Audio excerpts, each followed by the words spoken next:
I'm going to start by reading a poem that's in the anthology. I was just sitting there realizing that the first three poems I'm going to read are all about people that have passed away, and I thought maybe I've got to change that. But it is what it is, you know. The poem that's in the anthology is a poem that I wrote for, it's called Blues for Brother Curtis. Curtis was my stepbrother who died from a combination of things. One of the things he died from was syphilis. Young guy, kind of strange disease to die from, right? But yeah. We have this thing in Trinidad, which is about, we call it a sore foot. It's like when you have a cut on your foot that just never heals. Usually a sign that you got syphilis, right? Sorry to darken your evening, but that's the reality. So, you know, people walk around with these, with these things on their foot. I mean, I remember as a child, seeing people with like bandages on their foot and stuff like that. And it's like, it was sore foot, and whatever. So Curtis got that.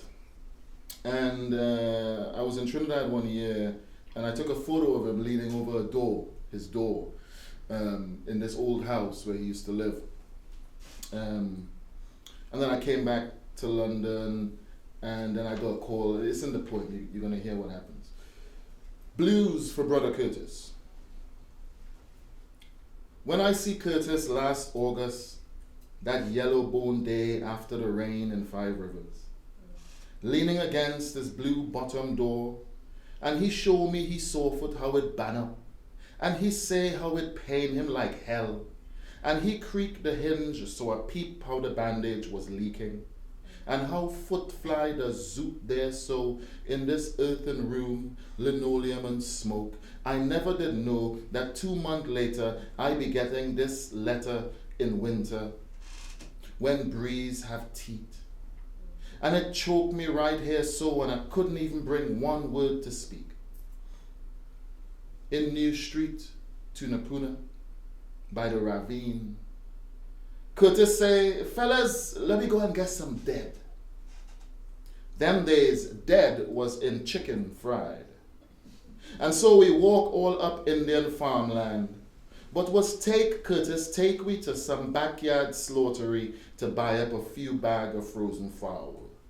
And he laughed like echo chamber.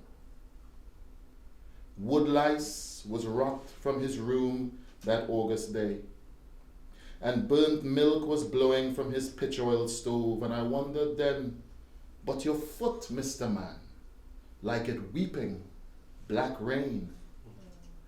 And when sore foot bleeding so, it do heal. And when I get the news, I put on my winter coat, and I went out into the night to teach.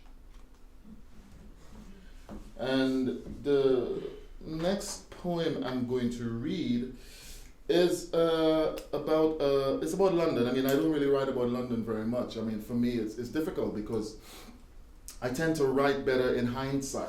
And if I'm in a place, it's kind of hard to write about it. It's like being in a relationship. It's hard to write about the relationship until you break up. Then you write a million poems. So it's that kind of vibe. But I guess like Vani was sort of alluding to, coming here as an adult and living here like half of your life here, two places tend to blend. Trinidad tends to blend into London, blend into the UK in very strange ways. Anyway, this is kind of one of the most London poems I have. It's about a guy who was a tailor who sewed something for me, a couple of things for me. His name was Jabby. It says Jabby the Tailor. It's a little bit of a long poem, but I'll try to read quickly. It's so long it was accepted for this the Long Poem magazine. No, it's not that long. Jabby the Tailor. In Crew Town, in Freetown, Jabby watched the old tailor line lapels in his shed beside the river. And day by day, the needle and the trade moved closer to Jabby's hand. That pale stub of chalk pressed shut between his grip was to mark patterns and where to cut serious cloth with scissors with jaws like young cutlass blades. In the shop where bespoke waistcoats were stitched between steam iron and ironing board, The radio hung on a nail. To treble and buzz while Jabby learned to rim buttonholes by hand was flawlessly neat. I found him stitching agbadas on the old Kent Road as one of two tailors working in that whirring back room at Afro Design. He was recommended. And as he showed me the shirts he had crafted to mannequins, he said, "Don't worry, Joseph, and I will make you something special." Measured my limbs, my neck, my hips with hard fingertips from fingerless gloves, and I will design you this outfit myself. No pattern, no book, no scheme. Aha! Now you say, fella, I know exactly what you mean. Don't worry, no, from jacket to trouser will be fitting perfect. And even though it took Jabby 3 weeks to stitch, when it finished plot, it suit and fit me fancy in truth with epaulets and pointed colors in visco wax green and blue, except the trousers, which were too exact in length, as if that were possible, and known to be shrunk when I wore them in rain, walking from the stage to backstage in Brittany. I found Jabby a month later on Peckham Rye. He had moved to a seamstress's shop in the covered market of Little Lagos and was presser footing on his wasp waist machine among soon finished dresses and scraps of fabric shaved from gowns and wedding capes. Jabby, red-eyed at his engine, with pins in his mouth, he rubbed my shoulder and said, "You are my best customer. They jealous me here for my customers. They jealous me my skill, but now you see me here, you can find me here every day. But another place, maybe somewhere else, I will be gone the next day. In any case, I will call you when it finished stitch." The cloth I brought Jabby this time was psychedelic orange and brown. But 3 weeks gone and Jabby phone ringing down to flatline tone. When I passed to see if my thing done so, he said, "It nearly finished." But that man was now marking out the shirt back with chalk. He even took my address and promised to deliver the garments by hand that night. He said that it was different, a special design, slightly looser, longer, fuller in the fit, the hem cut straight this time, the patterns lining up at the placket and button shaft, and that's the reason why it was taking such a long time. Plus, he had 20 gallets to stitch. That night, Jabby never came to Camberwell. But later, the next week, the thing was made and fit like he had sewn it onto my body. I had always meant for him to build me a long red kaftan with a Nehru collar and billowing sleeves, something that Richie Havens might have worn on a subway platform in old New York City. But Jabby was staggering on Rye Lane that time, and he took me by the hand. "Joseph," he said, "ask for me in the chicken shop, and they will find me. I stop working for people now, until I find a shop of my own." But his eyes stared out from a deep narcotic hum, and the rims were waxed with dirt and black sweat, and that was the last time I saw Jabby. Okay, so I think I'll leave the dead people for now, and I'll move on to something else. Okay, cool. Yeah, so place, the idea of place, the idea of London comes in and out of my work. Okay, so I'll just read this piece. I wouldn't try to explain it. It's called The Kitchen. I had gone to move the rain from the balcony of some government housing. Rain down corridors. When the night began to come in, I walked on the outside edge, behind the balustrade. Was sudden death blow. I said below, not there, no. I was returning on the train from Paris, written from a distance and being so out of sync, but alive as an island that breaks away from a chain. I went in that same apartment we had on Overhill Road, where our firstborn was born, but different. There was no base to the roots. Bodies filled the gap between beats, 2 stairways. It was good, the kitchen light. But then I realized that those youths had set themselves up as both selector and DJ. They moved my amp and turntable to install their sound, rugged black and second-hand with worn edges. overused in blues and basement weddings, liminal root sound blooming into flowers. To be scorched with hard air, I get damn vexed and wail upon them solid, cuss them upside down. Who built this station? Who built this sound, this system? Who bring drum and even echo chamber over my 2-3 tune and radiogram? Who entered my house and punished me with skill? Boom, and the Lego, Earth, Wind and Fire, in the stone. Boom, and the Lego, Jar Thomas, Midnight Rock. I start to unplug wire one time, take off my sound, take off their sound to plug back in mine. Instead, you circling the madman, who in this maddening night seeks to filter each experience through the lens of a Caribbean eye. While the party dies, and the audience sits on Hessian rugs in the living room, waiting for the music to start. Okay. Yeah. Actually, I prepared a lot of stuff to read, and I thought I'm never going to get to read all of this, but I've got a little bit of time. Actually, yeah.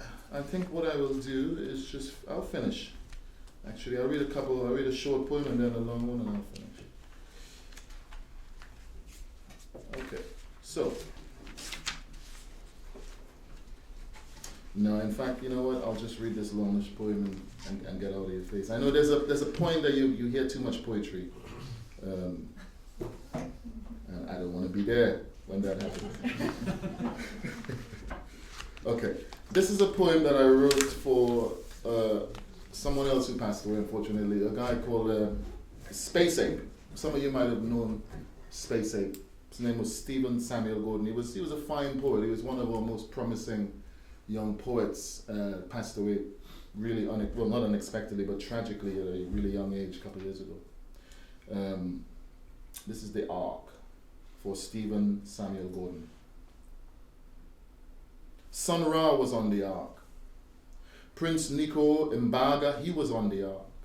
So was Art Taylor and Sonny Simmons and Bessie Smith and Super Blue all on the Ark, and Joe Tex and Mitty Collier and Leon Thomas and the Roaring Lion, even Robert Aaron and Lou Chicotelli were abdominally on the Ark. The original De Foster himself was also on the Ark. Beat rivers of song upon the Omole drum, just a cutlass carpenter, no skill with timber, 4-eyed fish were on the Ark. Who play in war and frayed blood, who play in mass and frayed powder, who prevaricate and rouge, throwing holy powder as ritual upon the Ark, but don't want ink or powder to touch their clothes. Who else was on the Ark? Max Roach was on the Ark, and Rash Shorty Eye, and David Rudder, and Harry Belafonte, and Eric Dolphy, them was high upon the boat. Baba Tunde was on the Ark. Ola Tunje, Mama Drum say you're coming to come, but you never reach as far as the leader house. His records and sawed-off speaker drum to boom dub roots all around the village, bachelor life. And then you hear he bullying some woman in the congregation. And then you hear the shepherd sanding crook sticks. And then you hear he tapping his foot when the hymns swing. But he's suffering in silence. Because while he in church, his woman horning him with the leader, and he don't need to be no seer man to see, so one day he burned down his own house. His hand was good, he was on the Ark, the wild moon, fever in his throat, performance poet and stand-up comic, both were on the boat. And the Ark was full, but more was to come and come in still. Ethel Waters was on the Ark, singing Creole Gold. Octavia Butler, hip good, up upon this boat. Slinger Francisco, robed in African wax print and dancing as man. Eric Williams, dead and living same time, also wrapped in kente. Fats Waller, Art Pepper, Gang Sarah, blown from Guinea to Liquidor, Tobago, who climbed the great silk cotton tree in Culloden with intentions to fly back to Africa, but who fell to stony death because she had eaten salt. She was on the Ark. As was the mighty Spoiler, the mighty Terror, the mighty Broclax in proper soft pants. Dead or living among the dead, as taxi driver or stevedore, leaning into a cacophony of whores. Pharaoh Saunders and Yusuf Latif, Eric Roach was on the Ark. His book of poems was still warm under his arm. He did not drown, at least not deeply. And when the Ark had 2 days to go before it reached Southampton, here come John LaRose, here come Charles Mingus, here come Paul Robeson, here come Beryl McBurney, here come Andre Tanker, Tina Brooks, even Olive Walker could walk upon that Ark. This was years long since the firearm ban, when the river washed down and cleansed the city. And who were drowned, badly waterlogged, and who were dead, badly wounded. And the devil came down with his escort and chariot to survey the land. And he found poor folk had hidden in holes in the earth and barrel, sealed shut with lagly sap from the breadfruit tree, and drowned, stupid. But the poets had hid in the trees. And the devil rode on, and the houses of prime ministers were burnt to the ground. And all around the embassy route, those grand facades and remnants of colonial times were volcanically cast to ash and plundered. Jan Carew was on the ark, and Dominique Gamour, as was Milton Cardona and Rosetta Tharpe, Odetta, C.L.R. James, James Salter, Kemal Mulbokas, but not Kemal Braithwaite. He was not on the ark.